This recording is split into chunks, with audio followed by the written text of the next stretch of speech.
ለችግረኛና ለምስኪን የሚያስብ ምስጉን ነው። እግዚአብሔር በክፉ ቀን ያድነዋል።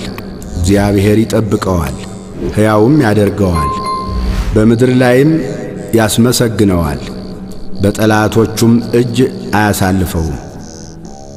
እግዚአብሔር በደዌው አልጋ ሳለ ይረዳዋል፣ መኝታውን ሁሉ በበሽታው ጊዜ ያነጥፍለታል። እኔስ አቤቱ ማረኝ፣ አንተን በድያለሁና ነፍሴን ፈውሳት አልሁ። ጠላቶቼም በላዬ ክፋትን ይናገራሉ። መቼ ይሞታል? ስሙስ መቼ ይሻራል? ይላሉ። እኔን ለማየት ቢገባ ከንቱን ይናገራል። ልቡ ኀጢአትን ሰበሰበለት።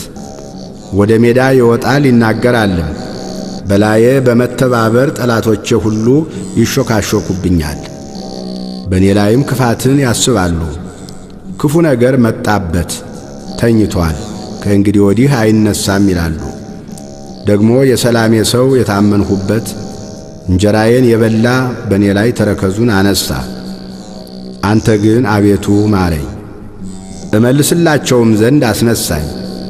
ጠላቴ እልል አይልብኝምና ስለዚህ እንደ ወደድኸኝ አወቅሁ።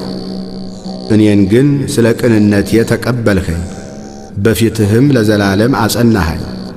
ከዘላለም እስከ ዘላለም የእስራኤል አምላክ እግዚአብሔር ይመስገን። አሜን አሜን።